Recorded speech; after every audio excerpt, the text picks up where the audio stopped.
There we go. I love that. I love that voice. Recording in progress. Anyway, it's fantastic to meet you. Thank you so much for giving us up your time to come on to the Everything EV podcast, Robert Yeah, Llewellyn. So, um, can we talk about some electric vehicles and electrification and all that's good? I hope so. I'll do my best. Excellent, good. So, to begin with, you've been one of the UK's longest standing EV advocates. Um, when did this begin and how has the EV scene changed since, you began your journey? Right. I mean, yeah, it's changed unbelievably. I mean, I have to. I'm going to do it as quickly as I can, but I have to go back Yeah. kind of 25 years. So I was making a series called Scrapheap Challenge. We did an American version called Junkyard Wars, which we shot in California. Exactly the same show, but with American contestants, but identical format. And then it was during that time that I very, very slowly, was not an overnight change, very slowly became aware of the notion of electric vehicles and also the notion of the problems caused by combustion engines, which I kind of knew, but I wasn't that bothered about it. But because it had been such an acute problem in Los Angeles in particular, which is where we were filming, Yeah.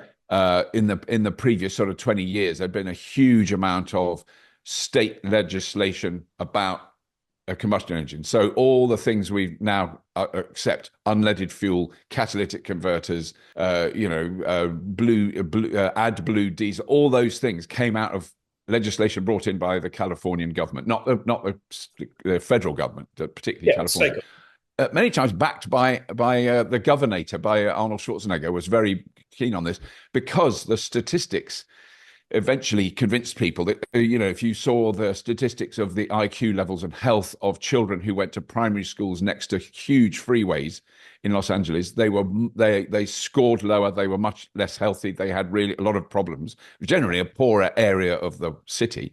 And then the kids that went to a school that was poor or rich but was not near a big highway were fine because the air quality was unbelievably bad. It wasn't just a bit bad. It was kind of Shanghai 20 years later was in the same state where you couldn't see 10 feet in front of you because of local air pollution. So it was very much driven by that. So the Californian Air Resource Board, what the hell is that? Well, they came to visit us. Lots of people from local governments and everybody they loved the show. It was very popular in America. And they came. So I met these two people from CARB, Californian Air Resource Board. And they had been the people behind the kind of data and the argument for that legislation to reduce it. So that's where the Prius came out of that. So it was to introduce either zero or ultra low emission vehicles. That was their driving force. And they did all sorts of legislation to kind of lever the big manufacturers into making cars that maybe have, maybe not a 7.5 litre turbocharged V8 engine in a 3-ton pickup truck that one person drives down to the store to buy a litre of milk. Just like, for goodness sake, guys, can you start to wind your neck in a bit? So, for instance, Toyota couldn't sell their massive engined SUVs and pickup trucks in California if they didn't also sell ultra low emission vehicles, which is why they developed the Prius. I mean, that was entirely the motivation behind Toyota. Toyota didn't come up with that idea themselves. They came up with that idea because they had to. And they were the biggest manufacturer that sold the most cars in California. Yeah. And so they started to make the Prius, and no one was interested. Then it gradually caught on and then it became trendy and fashionable. And George Clooney turned up at the Oscars in a Prius because he cares about the environment, all that sort of nonsense. But out of that, Silicon Valley, I'll get there in the end. Silicon Valley, not Detroit, not Toyota, not Japan, none of the big motoring manufacturers. Silicon Valley nerds who understood batteries, who understood battery software, developed things like electric drivetrains and battery systems for vehicles. And this is pre-Tesla, but it was often a lot of those people went on to work at Tesla in the early days. And they worked out that you could use what we thought of then as computer batteries, batteries that you'd have in your laptop. Yeah, You yeah. put loads of them in a box, you could power a car. And that's really where it came out of. Definitely didn't come out of the car industry and definitely wasn't encouraged by the oil industry. I think it's worth saying those two things. And so that intrigued me, but it didn't make me I'm talking about like 2002, three, Yeah. that sort of era. I was like, oh yeah, that's interesting.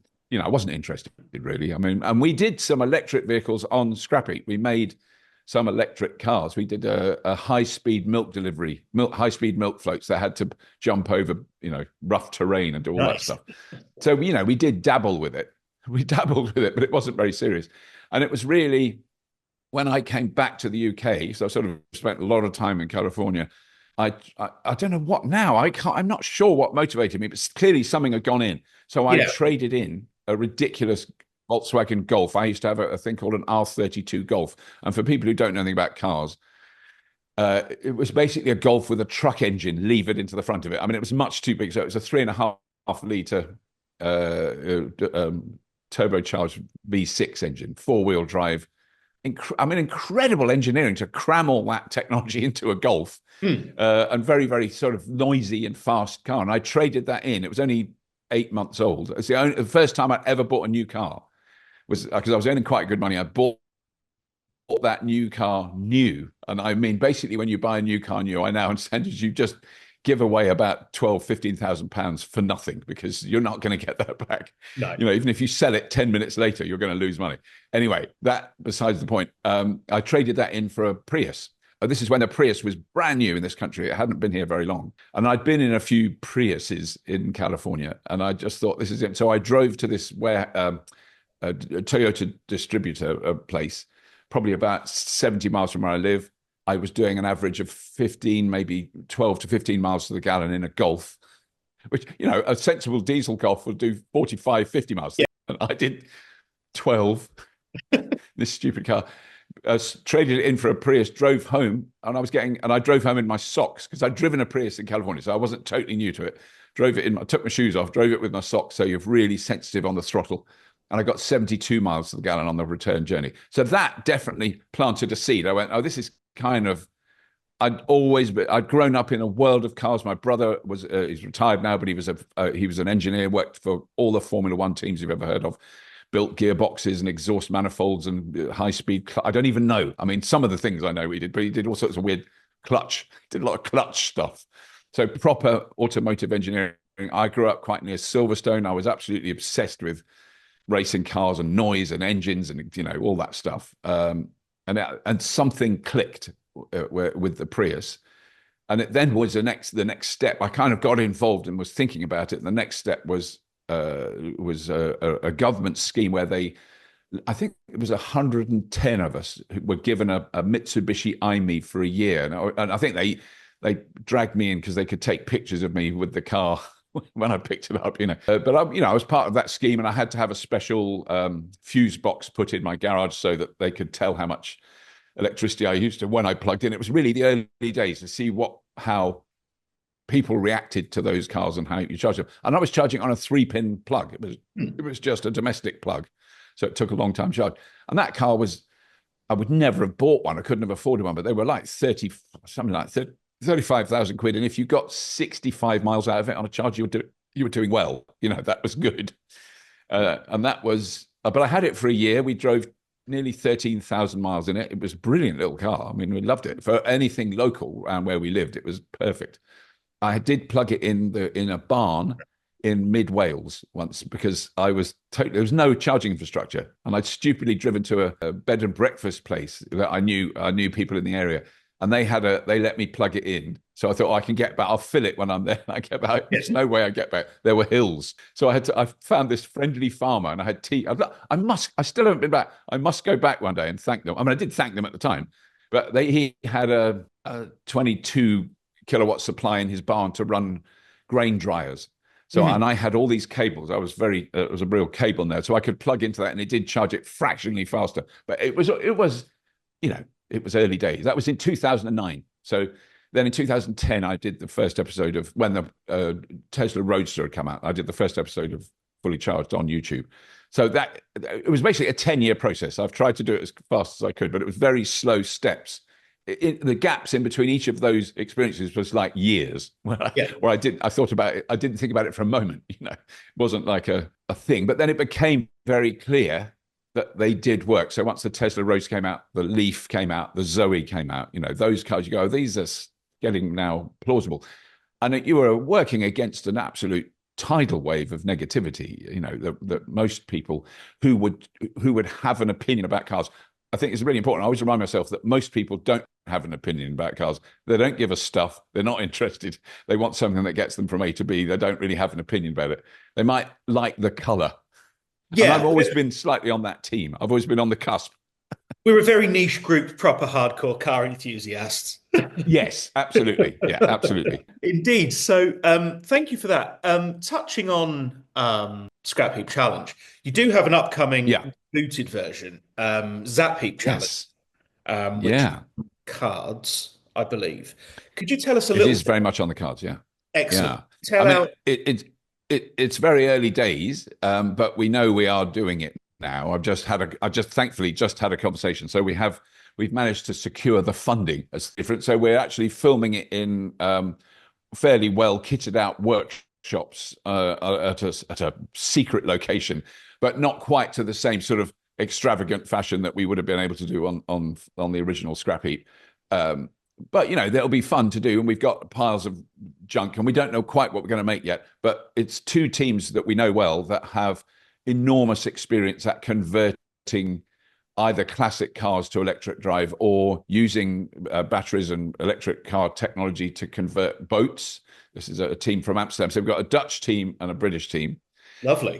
with brilliant team leaders who are great, and we know, and they've been on the show already. We've featured them quite a lot, but they're really excited about doing it. The overall producer of the show is the producer that used to make Scrapheap. We've worked together for many years, Dom Bowles and I. So he runs a very tight ship. So we definitely won't. All I know from working with Dom is we won't be wasting money on petty fripperies. Basically, I think I'll be expected to bring my own sandwiches and a flask of tea. Be very basic, but we're really, really excited about it. I think the really big difference is we'll do we're going to be more indulgent. We've got the time to let the teams have a bit more time Yeah. than 10 hours. There's still a debate whether we might still stick to the 10-hour rule, which was always how many hours the teams had. And very quickly, the reason behind that on Scrapheap was budgetary more than anything else. So if you have the camera crew required to cover the build of a machine like that, it's huge. It's much bigger than if you're filming a sitcom or you're doing a documentary. So we had to have cameras running constantly, and quite a few of them are being held by people. Well, those people that could do an hour on, hour off, they would do that. So you'd have double the camera crew. So we're an enormous crew. And if you think of having you do an interview on the telly and you've got a little microphone and the person talking to you's got a little microphone, two soundtracks on Scrapheap and now Zapheap, it could be as many as 8 or 10 microphones with the two teams, the judges, me, other presenters, whatever else. And that requires proper big sound engineering, and to have all those work is challenging, to say the least. So there's those sort of things that which is why it's way out of the budget of anything that we do on the Fully Charged show. It's like a whole different ball game. It's a much bigger thing. But then once they've built the machines, and we don't know what they're going to be yet. We don't know what we're going to ask them to build. But it's not going to be a car. It's going to be a machine of some other sort. But we're going to test them. Yeah, I don't think it's going to be a car. It might be car-like, but it's Okay. the whole idea is that you use this technology to make something else. Yeah. It can't be a boat because we can't do it on a lake. But we're going to test them in front of an audience at our Everything Electric show at Farnborough in October. And when I say an audience, I'm talking banked seating, proper big audience, so they have to be relatively safe, because this is when they first talked about this. I was sitting there quietly at the meeting going, sometimes the machines go wrong. Yes, they often did, and sort of start flying about and things fly off them. So I'm slightly concerned for the safety aspect, but I think we can make something that is, dramatic and impressive, but safe-ish. That's very cool. How's the crowdfunding gone for it as well? Well, the crowdfunding was okay, but it's a difficult one to explain. So we were completely reliant on the crowdfunding when we started it, and lots of debates about how much we should do it. Well, since then, we managed to secure funding elsewhere, which I can't go into now. I'm sure we will at some point. It's not oil money, or it's not Russian oligarchs or oil money. Let me just put it like that. But which would be so funny. I wish it was. Yeah. I wish it was Exxon that were funding it. But anyway, they're not. Gazprom sponsoring. Yeah, Gazprom. Wouldn't that be brilliant? Sponsored by Gazprom would be just perfect. Anyway, there. So, yeah, but I forgot what I was going to say. Oh yeah, so the crowdfunding didn't work. So no, we didn't take that money from anybody, but we've offered all the people who've supported it. We said, have half price tickets, come along to the test. We want to give them a bit of a special treatment because they did commit to it early on. Yes, Right. good stuff.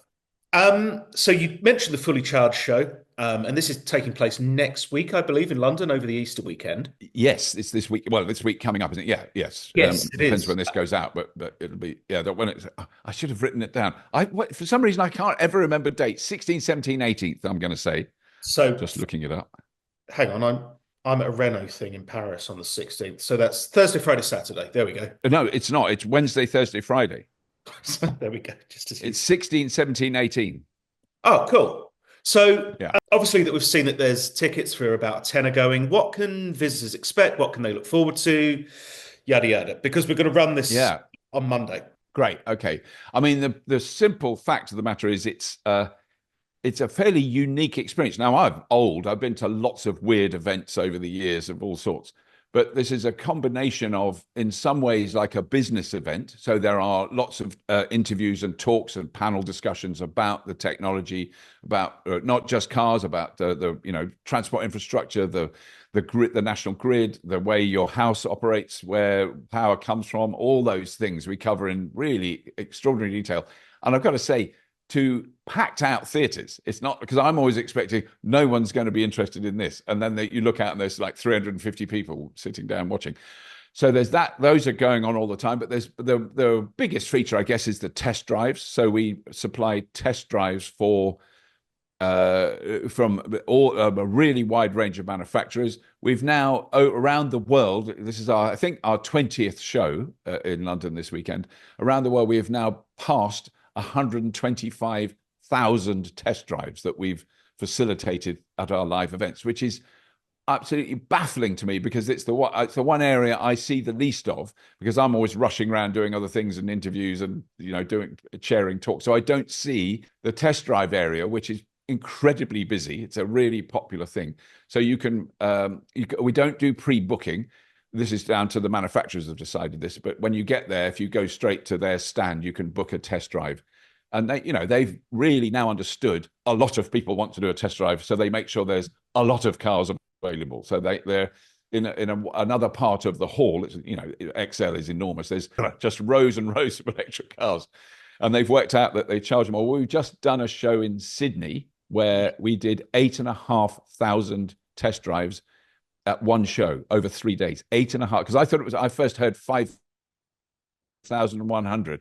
It's been updated, so they've now got all the data about how many. It's 8,500. So there were big queues of people, but we also had 35 manufacturers, different manufacturers, with displays and test cars. So we had the most test cars we've ever had in Sydney. Sydney's show was gargantuan. It was unbelievable.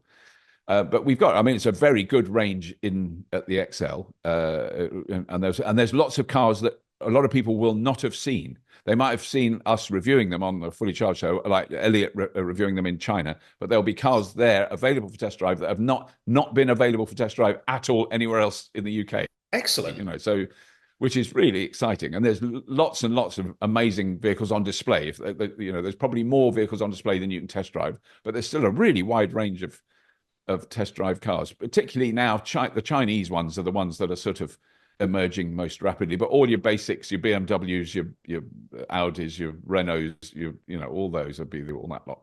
Good. So that's one side. The other side is like a display of home energy stuff. A lot of home energy advice center is incredibly popular with people that will explain things to you, and they're not representatives of any one company, so they're not trying to flog you a particular product. They'll talk you through how heat pumps work, whether you could fit them in your house, is it worth trying, home batteries, solar, all those things, water heating, and those things are all on display. And I guarantee that people will go and go, well, we've got something such and such water heater, and then they'll see, oh my God, I've never heard of this one. There'll be another one you don't know about there. So that display, because I walk around there going, got it. What's that? I want one of them. Some completely new bit of home tech. No, that's brilliant. And you just touched on Chinese manufacturers being something you're quite excited about. Yeah. What EVs do you see as the most promising and exciting on the market at the moment, and what are you looking forward to that's coming? Yeah. I mean, I think I've always looked at the Chinese car industry. So, well, really, no, not always. For the last, say, 5 years, I've been concerned that the general public one, and particular European manufacturers, aren't that aware of what's been going on in China, and therefore have been a bit complacent. And not all of them, but as a general rule, they've kind of gone, well, we're European car makers. We're really well established. We've got huge markets. We've got what's happening in China is so mind-bogglingly enormous and so fast Hmm. and on such a huge scale that it's that challenge to European. It's not a challenge to American car makers at the moment because they've closed all their doors, which is fine. Carry on, slam your doors, mate. We're not interested. I think it's the sheer scale of what's going on in China, and therefore I mean, I've driven quite a lot now because I've just been in Australia. So they have far more Chinese cars on the road there. So BYD have taken over, when, say, my wife is Australian, so I've been there many times. So, say 8 years ago, the only electric cars you'd see in Australia were Teslas, and there were lots of them. They were very successful there very early on. They put in a supercharger network. It's brilliant, right? So you can do really, and in Australia, you can do really long journeys. Hmm. We might talk about driving in the UK a long way, mate. That's just down the shops. So it's a huge country. And so, but a couple of years ago, my wife and I drove just short of 6,000 kilometers on a kind of loop to go and see mates. And we stopped, not all in one Yeah. go. And we used the charging infrastructure and it was fine. It was easy. But that was in an MG. So MG now are very popular. BYD, huge. So my sister-in-law has a BYD Atto 3, which we were using in Australia. My Hmm. niece has a BYD Dolphin. The woman up the road has a BYD Seal. The woman down the road has a BYD something. They have just exploded in Australia, and a good way of identifying, because I think quite a few people in this country will have heard of BYD now. Tesla has 100,000 employees around the world, and when you hear that, you go, "Wow, that is amazing!" Because when I first met Tesla, I think there was probably 50 people in Silicon Valley. I went to visit them when they first launched the Roadster. It's a really small, company, and it's now 100,000 people work for Tesla all over the road. To put that in context with the Chinese car industry, BYD has 110,000 engineers working on R&D and development of future motors, batteries, battery systems. Just there, they don't make cars. They're in their product development department. 110,000 engineers. There's 1 million employees that BYD Wow. have. They have 1 million employees. They make millions of cars. They outsell. They are just huge. Well, 15 years ago, they didn't make cars. They made batteries. So Yeah, they've yeah, yeah. developed this. So they're a battery company that makes cars. They're not a car company that's learned how to use batteries. So they have this enormous advantage. And now their cars are as good as anything you could buy made in Europe. They're as good as any Audi or Mercedes or VW. Their quality of the build is extraordinary. And that, I think, goes across the board with all the other companies, Neo, Geely. Hmm. I need a list written down because there's so many of them. And I think they're not all going to be successful. I think BYD has crossed whatever Rubicon there is. They are now one of the biggest car manufacturers in the world. They'll soon overtake Toyota. They've overtaken Volkswagen already. Yeah. They will be, the most dominant brand. Well, how do you then compete or keep up with that? Because they can also produce them cheaper. Now, there's loads of arguments about why they can produce them cheaper. Is it because they're subsidized by the Chinese government? I don't think they are anymore. It's very possible they have been, but the economies of scale that they have at their disposal are beyond anything we can envisage here. We've been left behind, if you like. And this is, we're talking about cars here, but this goes across the board to really Yeah. all manufacturing. China they've just taken over. Hmm. It used to be here. It was very easy to forget. I mean, before any of us were born, but in the kind of turn of the century to probably the Second World War, Britain was the powerhouse of industrial mass production. We Hmm. made cars, trains, boats, we built bridges. Amazing stuff came out of this country. Incredible that this little island could produce that much. I think we have to accept those days are in our past, and we should be aware of them, but we can't trade on them anymore. No, Which is and it's definitely China. So I'm going to immediately after the live events in London. I'm going to China for the first time. So we're going around battery factories, car factories. We're going up there. We'll be at the Shanghai Motor Show. So which is now, of course, the biggest motor show that has ever existed in the world. I mean, of course it is. so much bigger. So Elliot, who does our shows in China, said if we really spend a long, busy day and really walk fast, we might see a quarter of it. It's so huge, So it's a big event. So I think it's great for us as people that will drive cars, because I hate the word consumer. Just normal people who drive cars and want to go down the shops. I think it's good for us, the Chinese stuff, because it's going to be really reliable, well made, cheaper, it'll last longer. As regards the kind of global economy and the position of Europe in that world, it's a big challenge. I mean, I'm sure they'll build factories here. It makes sense for them to, because at the moment they're building bigger and bigger. I mean, you may know of this, but BYD are launching their 6th car transporting ship in China at the moment. So it's about to go into service, and this will be the biggest. I don't know what it carries. It's like 4,500 cars on one ship. It's just huge. And they've already got 6 of them going because they're taking so many cars out of the country. We're talking tens of thousands of cars a week leaving China to go around to different parts of the world. So, I mean, obviously, Indonesia, India, Europe now, UK now, they will be selling them very, very focused on those markets, because there's one very big market that's been removed. And I kind of think China isn't that depressed about that. Yeah. They're going, yeah, we can sell cars elsewhere. Mexico is full of BYDs, all the taxis. Really? Yeah. Oh, they're huge in Mexico. Well, they either have built one or they're talking about building a factory there. But no, so the Mexico. So there's markets that we don't even think about. Brazil, there's a lot of people, they've gone to places where we're maybe not aware, of where they are. I mean, Australia, who would know? Australia is not a very big market, but it's still, they'll sell tens, if not hundreds of thousands of cars there. Yeah, they're doing all right. Christ, if they go to Brazil, and sorry, I'm going off on a tangent here, Brazil or Mexico, though, Yeah. give VW an absolute kick in the teeth. Yes. I mean, if you want to buy an electric car in Brazil, you'd look at Volkswagen. I mean, I guess that they're selling things like ID4, ID3s, the ID Buzz. ID Buzz, I think, will outsell anyone. I think they're 4s and 5s that they sell only at the moment. Maybe the ID7, I'm not sure. Right. But I mean, if you saw that in a showroom and then over the road is a BYD showroom, you can get a car that's as good, if not the software slightly more, a few years in advance, easier to use, for probably $15,000 cheaper. There you go. What are you going to do? No I've brain. got allegiance to the brand, but there's a cheaper one over there. No, completely. Yeah, I don't know. I mean, I don't know enough about the Mexican market to know, but I know that BYD are there big time. I mean, it was a market they went into quite a while ago. It's not recent. But I mean, I'm focusing on them because, I've been driving one recently and using it on long journeys and charging and just to see, all those things they do supremely adequately at much cheaper.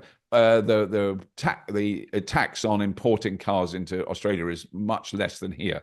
So you're getting a car closer to the cost that it would be in China, which is unbelievable. When you see when Elliot reviews a car in China and he tells our viewers how much they cost in China, you just burst into tears, because it's 15 to 20,000 pounds less than we pay in this country. And I'm sure there's markups from the dealers and from the manufacturers, but there's also a lot of tax. It's a lot more to buy an electric car here than it is in other parts of the world. Wow. Got ripped off for my car. Right. Okay. I've just got the hurry up from Zoom. So final question with 5 to go. Oh, right. Yeah. What can we do to bring more people over to the light side to EV motoring in the UK? I mean, I think, in a way, and I'm very proud of this, out of all the things we've achieved is get people in the cars. Yeah. If you can get people in the cars and they have a go, they might not buy one for 3 or 4 years, but they'll go, oh yeah, that was good actually. And then in 3 years' time, they buy one. And the amount of people we've met, I mean, it's only anecdotal evidence, but the amount of people we've met who said, I was never going to get an electric car until I had to go in one at your show. And then I went, and then 2 years later, I bought one. And there's a friend of ours, I will not name her, but she's not poor. And she's always had Range Rovers, and she's had Range Rovers since they first came. She loves them. She's a lady of a certain age and demographic She Gotcha. loves the Range Rover. Yeah. And she's now got I cannot believe this has happened. And I'm actually going to see her going to their house tomorrow. Um, it's very nice food when we go to their house.